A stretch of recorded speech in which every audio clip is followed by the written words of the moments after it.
আমাকে কি মাফ করা যায় না? তুমি তো আমাকে অনেক ভালোবাসতা, আমি যা বলতাম তাই করতা, তো এখন কি আমাকে মাফ করা যায় না? আমি জানি আমি অনেক বড় ভুল করছি, যেটা মাফ করা যায় না। তাও প্লিজ আমাকে মাফ করে দাও, আরেকবার সুযোগ দাও।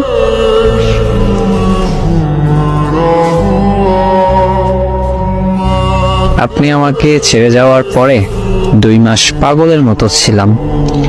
কি করব কিছুই বুঝি নেই, এমনকি অনেক নেশাও করছি আপনাকে ভুলে যাওয়ার জন্য, তাও কাজ হইতো না। তারপর ধীরে ধীরে আপনাকে ভুলে যাওয়া শুরু করলাম, আর এখন আপনাকে প্রায় ভুলে গেছি বললেই চলে। আর আপনি এখন ফিরে আসতে চান। প্লিজ মাফ করে দাও। তুমি আমাকে যা বলবা তাই করব, যেভাবে চলতে বলবা সেইভাবে চলবো। তোমার পায়ে পড়ি, প্লিজ আরেকবার সুযোগ দাও। আমি নিজেকে অনেকটা শক্ত করে নিয়েছি।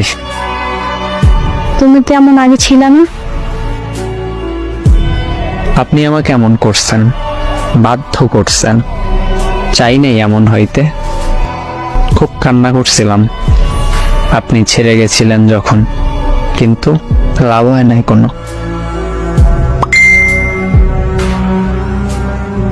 আর ছেড়ে যাব না, অন্য ছেলেদের সাথে কথা বলবো না, তুমি যা বলবা তাই করবো। শোনেন, ওই দিন বলছিলাম না আপনার হিসাব দুনিয়ায় মিলিয়ে দিবে, সেইটাই দিছে। আর হ্যাঁ, আমি আপনাকে চিনি না, আর আমাকে মেসেজ করবেন না কোনো নতুন আইডি খুলে। আমি তোমাকে ছাড়া থাকতে পারবো না, ইবু প্লিজ মাফ করে দাও। কোনো চান্স দিতেছি না, আর ভালো থাকবেন। এমন করবো না, আমি তোমাকে ছাড়া ভালো থাকতে পারবো না, আমি মারা যাব।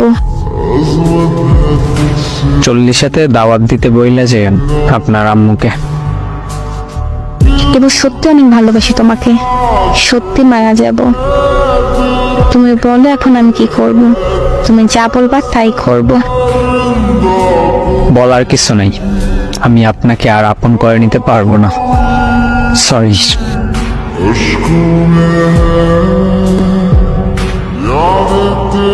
ব্রেকআপের 8 মাস পরে সে বলে আমি তোমাকে ছাড়া বাঁচবো না, মরে যাব।